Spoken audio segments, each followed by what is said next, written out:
ఘంటసాల గారిని నేను పర్సనల్గా కలవకపోయినా చిన్నప్పుడు మా ఫాదర్ నేను ఆసనాస్ చేసేటప్పుడు ప్రతిరోజు భగవద్గీత వినేవాళ్ళం. అలానే పుష్ప విలాపం వినేవాళ్ళం. అది చిన్నప్పటి నుంచి నా మనసులో ఇదైపోయి నేను దైవికంగా ఇటువైపు రావడానికి అది దోహదపడిందని నేను అనుకుంటున్నాను. ఎందుకంటే ఫిలిం ఇండస్ట్రీలో ఉండి ఎలాంటి దీనికి వెళ్లకుండా ఒక ఏజ్ వచ్చేటప్పటికి ఇక మనం వానప్రస్థానానికి అనే ఉద్దేశంతో ఇలా వెళ్ళటానికి అదే కారణం. నాకు బీజం అక్కడ పడ్డదని నేను అనుకుంటున్నాను. ప్రతి ఒక్కరు కూడా ఆయనకి భారతరత్న ఇచ్చారా లేదా కాదు, దానికన్నా గొప్పది ఎంతోమంది గుండెల్లో ఆయన నిత్యం ఉన్నారు. కాబట్టి అవన్నీ ఇక్కడ ఉండే కానీ దాని గురించి మనం రావాలని కోరుకోవటంలో తప్పులేదు.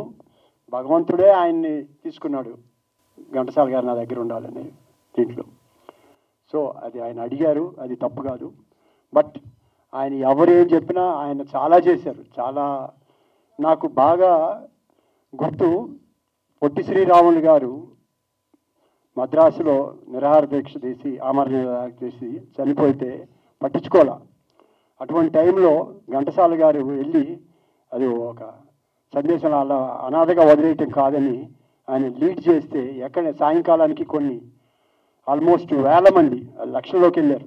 వెళ్ళి దాన్ని అప్పుడు గవర్నమెంట్ కూడా ఇది వచ్చి చేసింది. అది నేను చదివాను. అటువంటి ఎన్నో చేశారు ఆయన. డెఫినెట్గా రామారావు గారిని ఒప్పుకోవాలి. ఎందుకంటే ఇండస్ట్రీలో ఉన్న పెద్దాళ్లే ఘంటసాల గారి మీద సినిమా తీసి ఉండాల్సింది, బయోపిక్. అప్పుడే దానికి బాగా వాల్యూ వచ్చేది. కానీ ఆయన దాని మీద ఉన్న అభిమానంతో, ఆయనకున్న వనరులతో ఆమె మేడం వాళ్ళ యొక్క కృషి చేసి మ్యాక్సిమం వాళ్ళు చేయగలిగింది చేశారు. డెఫినెట్గా ఎందుకంటే ఘంటసాల గారే ఒక బ్రాండ్. ఆయన మీద బయోపిక్ అనేది ఆటోమేటిక్గా వస్తారు. మన పబ్లిసిటీ కూడా కొంత చేస్తే ప్రతి ఒక్కరు చూసి వాళ్ళు చెప్పిన ఆయన పర్సనల్ దీని మీద మేము వెళ్ళామని అంటున్నారు. కాబట్టి డెఫినెట్గా అది ఒక మనందరికీ ఒక మెమరబుల్ సినిమాగా ఉంటుంది. డెఫినెట్గా ఆ పిక్చర్ మంచి సక్సెస్ అవుతుందని కోరుకుంటూ ఆయన చేసిన కృషికి భగవంతుడు, ఆ ఘంటసాల గారి అభిమానం, అన్ని ఆశీర్వాదాలు ఉంటాయి. డెఫినెట్గా వాళ్ళు ప్రాఫిట్గా వస్తుందని నేను నమ్ముతున్నాను. వెంకయ్యనాయుడు గారు వస్తున్నారంటేనే నాకు ఆశ్చర్యం వేసింది. అంటే చిన్న సినిమా ఇదని, కానీ ఆయన ఘంటసాల గారి మీద ఉండే అభిమానంతో. ఎందుకంటే వెంకయ్యనాయుడు గారి గురించి చెప్పారు, నాకు చాలా రోజుల నుంచి పరిచయం. ఆయన దగ్గరికి వెళ్ళి ఏదైనా సరే, అంటే ఫస్ట్ మా చీరాల దగ్గర అప్పుడు ఆయన పోటీ చేసినప్పుడు నుంచి నాకు తెలుసు.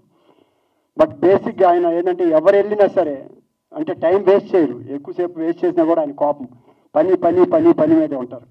ఇవాళ నిరంతరం ఉపరాష్ట్రపతిగా మాజీ అయినా కూడా ఇవాళ కూడా ఆయన ఏదో కార్యక్రమంలో ఉండాలి, జీవితాంతం ప్రజల్లో ఉండాలి, ప్రజలకు మేలు చేయాలి, మార్గదర్శనం ఇవ్వాలనే ఉద్దేశంతో ఉండే వ్యక్తి.